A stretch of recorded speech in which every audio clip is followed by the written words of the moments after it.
Hello, folks. I am sitting down here with Jeremy Walsh. He is working on a game called Chronicles of Elyria. First of all, how are you doing, Jeremy? I am doing fantastic.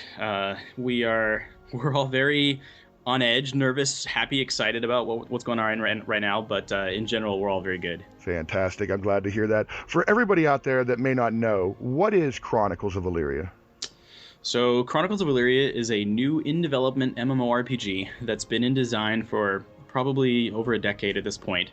And we are just now at a point where myself and a small team of people have banded together to turn what has been my kind of passion project for a long time into a reality.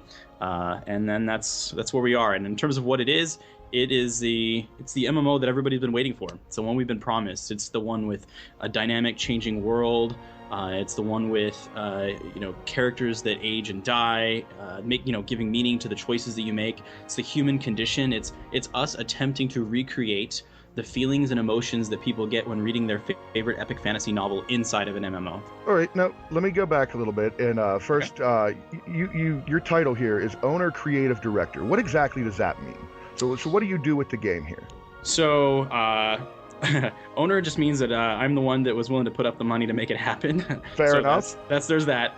The creative director part comes from the fact that I, like I said, have been working on the design for this game for over a decade, and so at this point, all kind of creative decisions about features, functionality, gameplay mechanics, all that drives through me. So I kind of oversee all of those elements.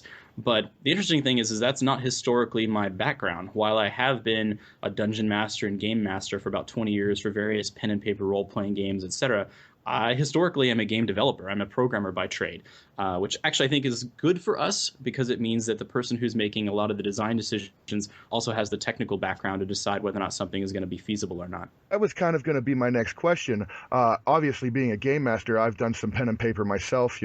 I'm the old guard too, ever since way back in Basic Edition, right? Uh-huh. And so I know the creative decisions going on there. Being able to use that kind of creative skill, does that fit into a project management type role on the technical side as well? Yeah, it does.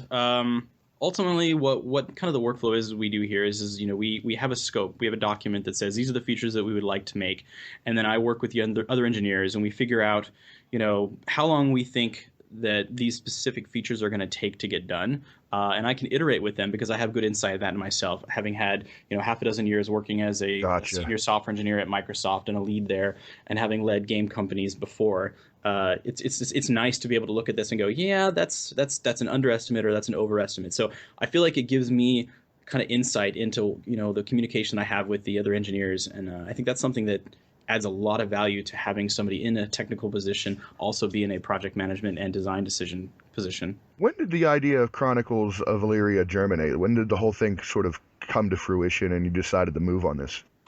Well, the original idea came in 2000, and I was in college actually at the time, pursuing degrees in computer science and psychology. And a friend of mine recommended that I read some fantasy novels that I had never heard of, and that was The Wheel of Time by Robert Jordan. Oh And so yeah. I kind of yeah. So I was reading through The Wheel of Time, and I just for one of my classes we were working on writing design documents or specs, and so I wrote a quick spec, a design document for a game, an online game that I would make because at the time I was playing Ultima Online, and I was a big MUD player as well, doing text-based dungeons and stuff. So I wrote a little design for an online game that I would create given the time and energy, and of course it was just for fun at the point in time, but I kind of put it down after college, and I pick it up again periodically. And it's just since then it's been one of those projects I keep coming back to and just wanted to make and see it happen. Was it did you immediately set out sort of developing a team or grabbing a team together? What was that process like? Getting the group together to actually make the game. I would say that it's mostly about luck.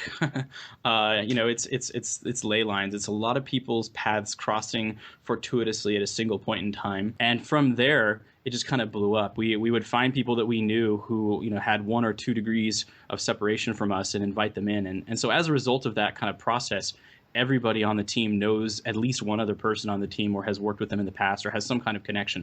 So even though we've never worked together before as a company, it's a very close-knit group, which I really enjoy. Now let's talk a little bit about the game Mhm. itself. One of the major features, I mean, it's one of the first things you kind of mention on your Kickstarter that you have running currently, the aging and death aspect of it. Mhm. Why is that so important to you guys? So there's a couple things with that. The most obvious is just it creates a very dynamic, immersive world. In a lot of MMOs, you sign in and everybody's either the same age, or if they're different ages because they chose to make their character look a little bit different. But if they did that, then it's still permanent. They're always kind of stuck at that age. And so the world doesn't really feel like a living, breathing place because it's not. It's very static from the get-go. And so we wanted it to feel more immersive and dynamic. And if you're going to spend the majority of your time looking at your character, that seems like the first place to really start to get that low-hanging fruit of making the world feel like it's changing.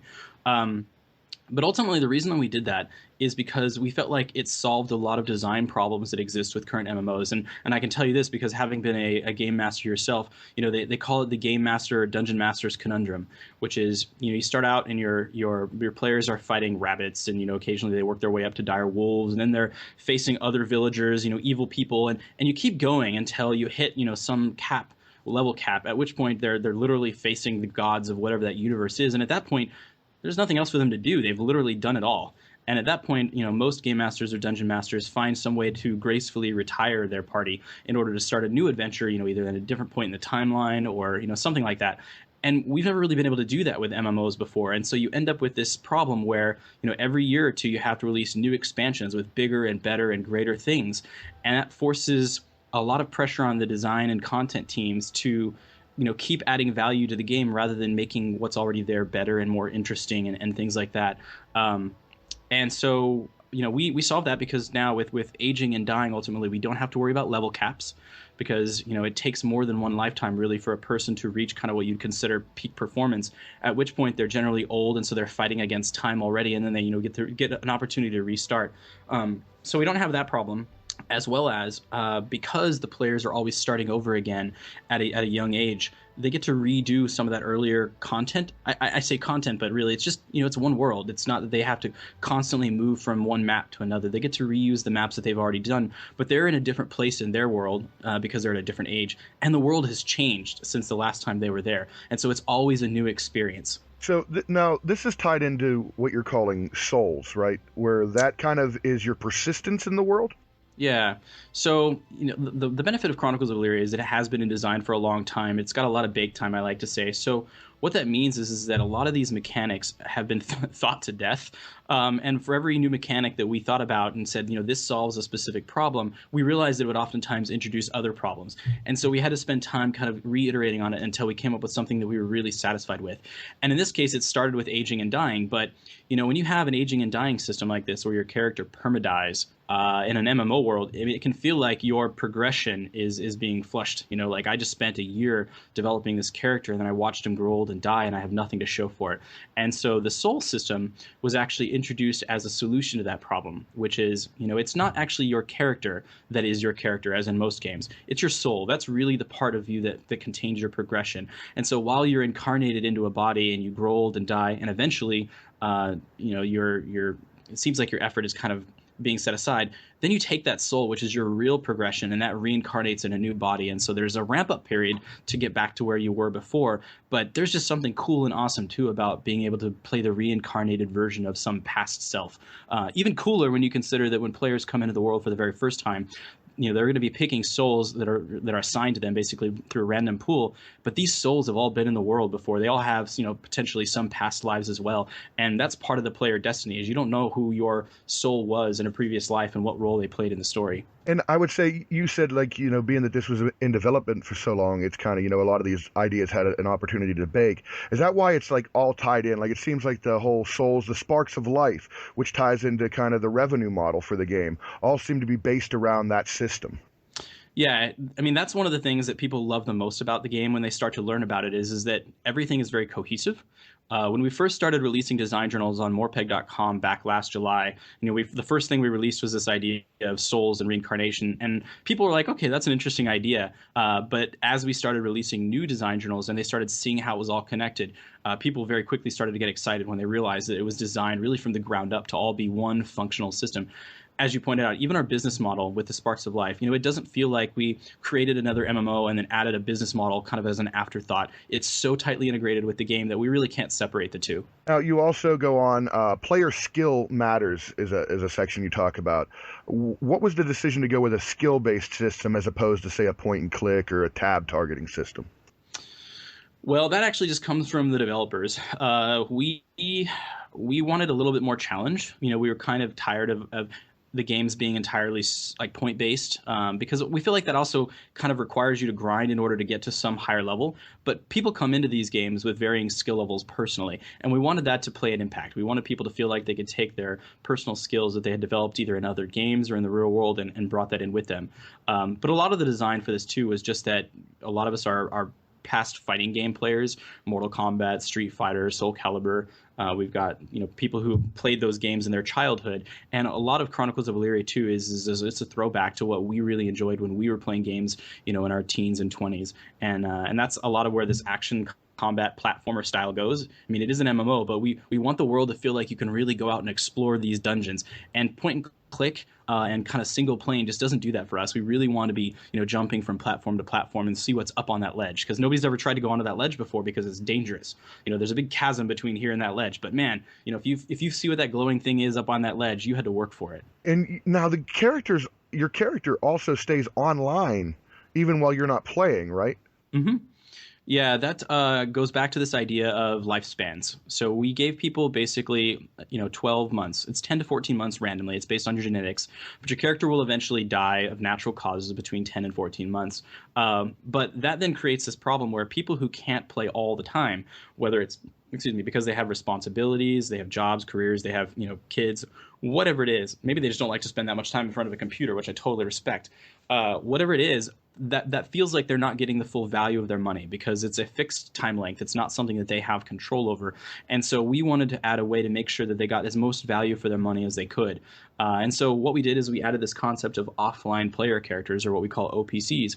And the idea is that it can do a lot of the mundane things that you normally do in a game. It's that way that when you're in game, you can focus on the stuff that's really fun for you.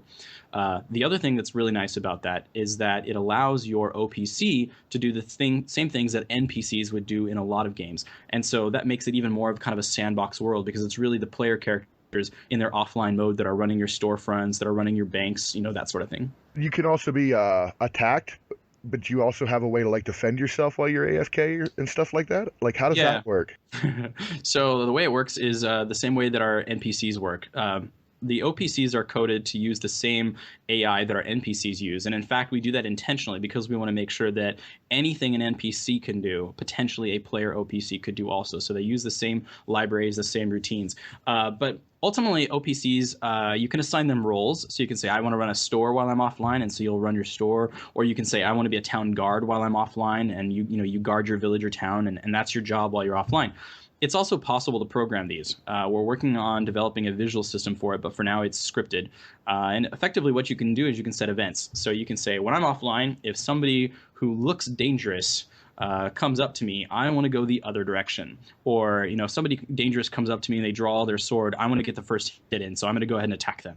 That sort of thing. So you do get to control kind of how you behave while you're offline to the degree in which we can program it. And because we know that it's such an important system, it's one that we're going to be continuing to iterate on, and it's where a lot of our development and focus will be even after launch. Now, some ways that you kind of interact with the world, and the world itself is ever changing. There's no non-repeatable quests, right? Right. Players will be able to give out quests as well, right? Yeah, so we have a contract system, which is actually one of the most important systems in the game, and that can be used to give people tasks and things to do, what would normally be considered quests in other games. In our game, we do have quests, but quests kind of harken back to the real meaning of quests. So quests in Chronicles of Elyria are going to be things like finding this epic, item that guarantees, permanent life, kind of a holy grail type of thing, or take this shiny bauble, which nobody realized was important, and go destroy it in this volcanic mountain. That sort of quests. It's not going to be the more mundane, like go clear out the wolves in the forest nearby. That will happen, but we refer to those more as like tasks. But yeah, you can give tasks to other players. And you also have chosen to go without a map of any sort, right? This is a feature I really like, because I even like the way it's described in the Kickstarter, putting value into cartographers, which I think is a neat thing. If somebody can draw a great map, they should be rewarded for that skill, right? So that comes down to man, it's the Bartle test. So I was studying psychology in college, and one of the things that we looked at is video games. You know, even back then, we were starting to see video games playing a role in society, and one of the things we looked at is why people play video games, and it's ultimately all about fulfilling a need. And of course, research at the time had suggested that players play games for different needs. One of which is just this kind of need to experience the new things and to explore. And so you often refer to them as the explorer type character, and we wanted to make that a first class citizen in this game.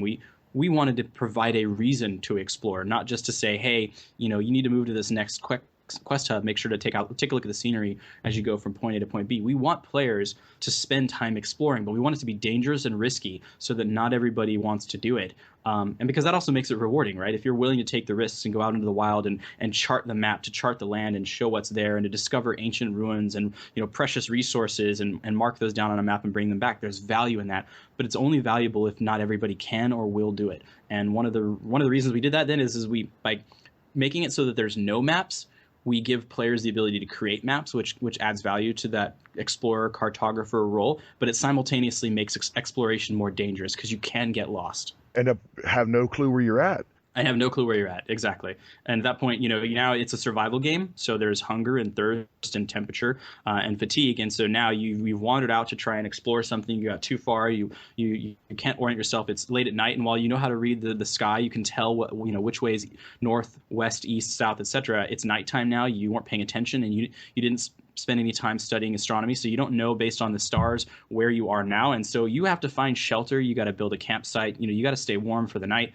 And that's exciting. Like for us, that's those dramatic situations that we're really trying to create. Now, yeah, I saw that about doing the survival type stuff. The world itself here is dangerous to you as any creature you might fight. What was the decision to kind of put that into an MMO? It's just something you don't see in many MMOs.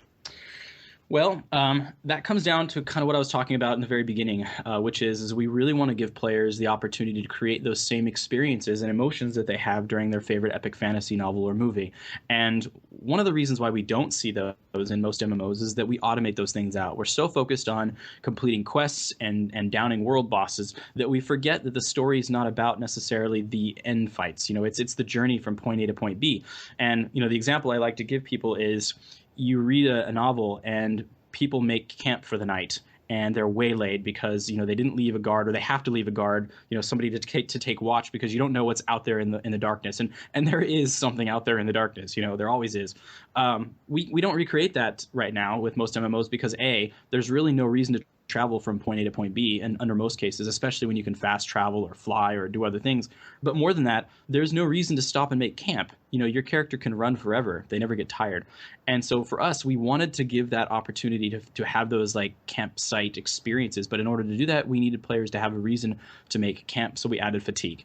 And so your character, from the moment they wake up every day, their vitality bar, it's not just a health bar, it's their vitality bar, begins to drop, and it will gradually drop over about 3 hours, at which point they start to get less and less functional, and eventually they're just going to pass out from fatigue. They're incapacitated for 3 minutes, and there's nothing you can do about that.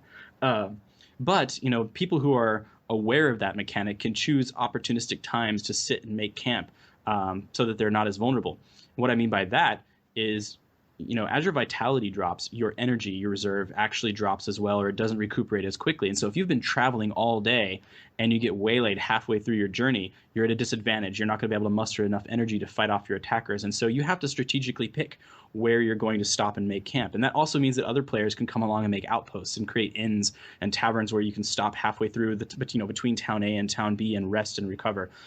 So it actually drives a lot of mechanics in the world to make it feel like a living, breathing world. I do want to talk a little bit about, we had mentioned a bit about the combat, but on your Kickstarter page, I want to give you props for having the most amazing GIF on the internet right now. Awesome. And that's definitely an homage to a specific scene in a movie we all love, right? It is. Guys flipping around and doing the somersault. It's neat to see that type of action in an MMO.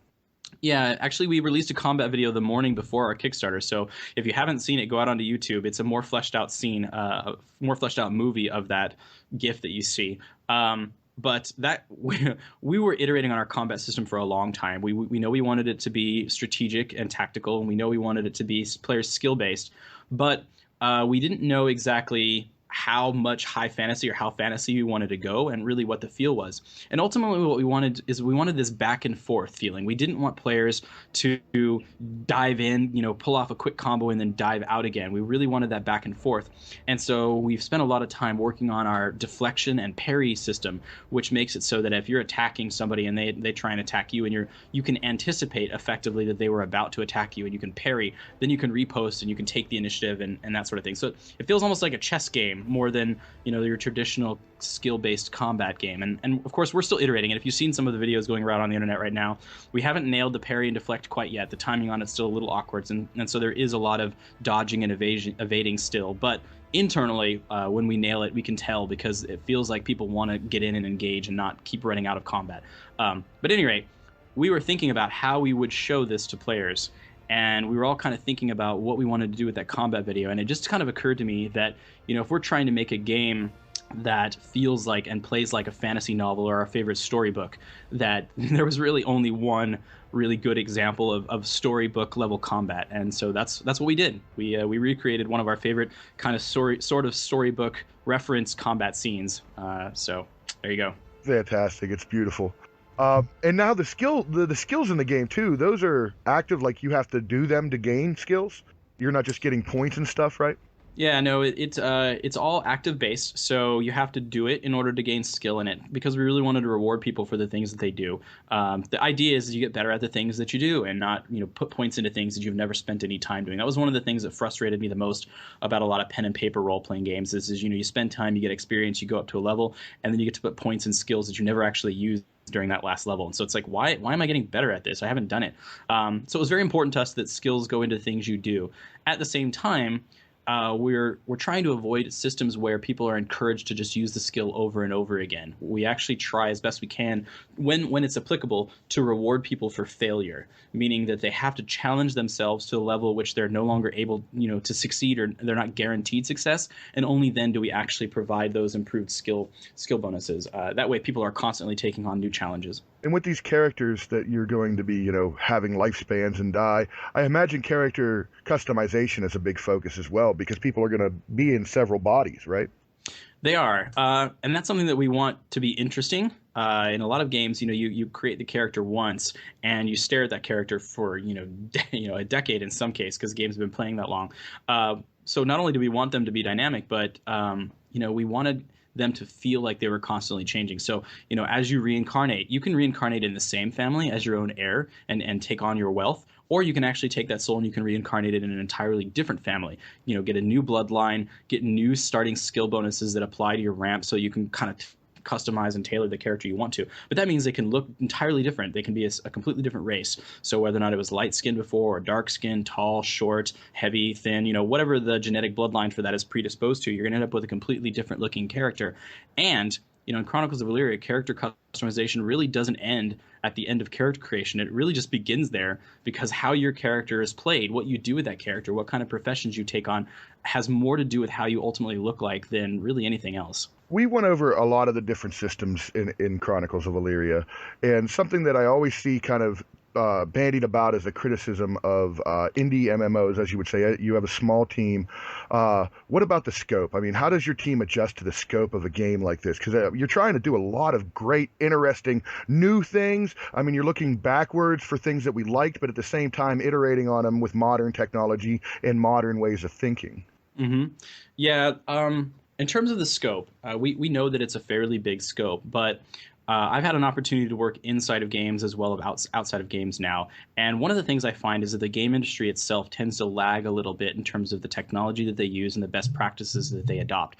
And so, traditional software engineering outside of games have found ways to solve a lot of the problems that cause games to take longer, whether or not that's creating automated testing so that you cut down on the time you spend iterating, finding bugs and things like that, whether or not it's on understanding how to abstract the layers of your engine carefully, using end-tier architecture, model view controller type things, or whatever it is.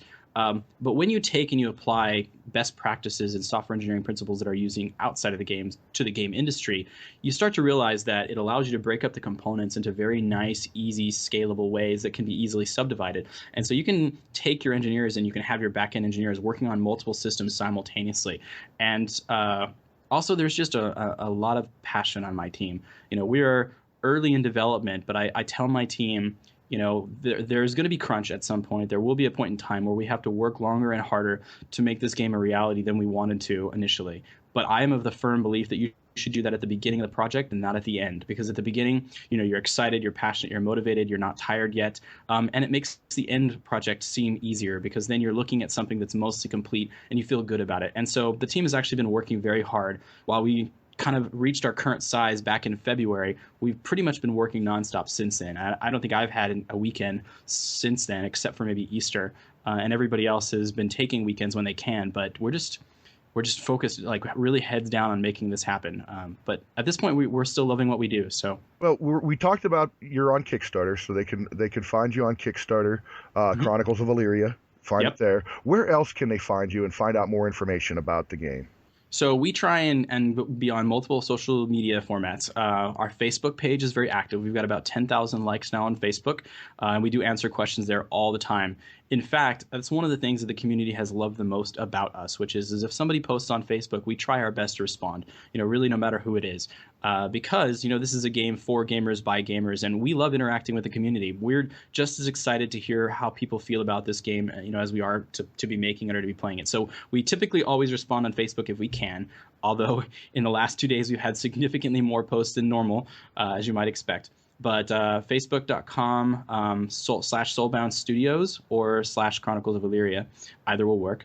Also, we're on Twitter, twitter.com /Soulbound Studio. We can't do the S because it's too long, Soulbound Studio. chroniclesofelyria.com is our website. And then from there, we actually have a link to our IRC channel. We have an official IRC channel out on the QuakeNet where developers are in there pretty much regularly. There's always at least one developer in there during the day. And if people come in with good questions, we do the best we can to answer those live right there inside the IRC channel. Awesome. Fantastic. Folks, definitely check these guys out on Kickstarter. There's all kinds of amazing, great backer rewards. And the game itself just seems really, really interesting. Jeremy, I want to thank you for coming on and talking with me about it. It was definitely a pleasure speaking with you. Sure. Absolutely. Pleasure speaking with you. Sure. Absolutely. My pleasure.